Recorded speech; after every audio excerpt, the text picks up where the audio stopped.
Local investment may sound exotic, but opportunities for putting your savings to work in your community are becoming more common and more lucrative.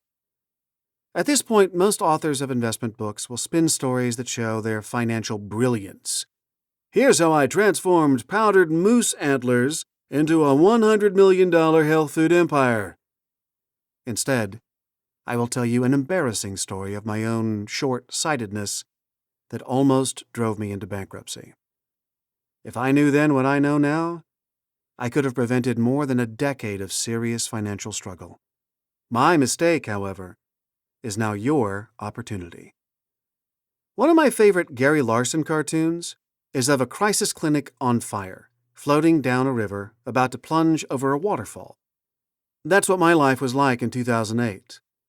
That was the year I had decided to divorce, start paying child support for 2 young children, move into a new house, and take a new job. Then the financial crisis hit. My new job vanished, and opportunities for consulting work were drying up. Having been married to a talented law professor with an expertise in family law, please don't laugh, I was struggling to keep up with punishing custody payments and lawyer bills. The one financial bright spot was that my spouse had accumulated a significant pension, and we agreed, as part of our divorce settlement, that half would be transferred to me. Normally, you cannot touch tax-deferred funds like these until you retire, and if you do, you will be sacked by the Internal Revenue Service, the IRS, with a 10% penalty. But when a court orders the redistribution of marital assets, you can use them immediately without penalty. Ordinary taxes are taken out of money you withdraw, and then the funds are yours. I decided to use the proceeds to pay off all my debts: credit cards, automobile, various personal loans. I thought it would be smart to begin my new life with a clean financial slate. About a year later, as I was doing my taxes, I learned something the divorce attorneys never warned me about. The transfer of funds pushed me into a substantially higher income bracket, and the much-dreaded alternative minimum tax kicked in. Suddenly, I owed Uncle Sam about $80,000. I paid off some of this debt with credit cards, and the rest went into an IRS payment plan.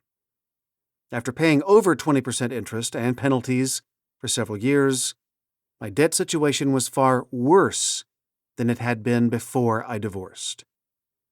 I have since learned about an option that could have saved me all this grief. A solo 401k is a retirement savings account designed for self-employed individuals, which is what I was in 2009. I could have transferred my former wife's pension into that account and given myself a 5-year, $50,000 loan to pay off all my debts.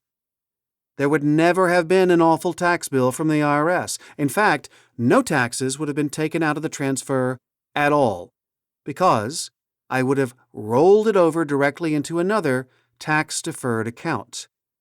And instead of paying over 20% interest to credit card companies for years, I could have paid my solo 401k back at 5% interest over 5 years, and the literally tens of thousands of dollars of interest I had paid to Visa and MasterCard would have instead gone straight into my retirement account.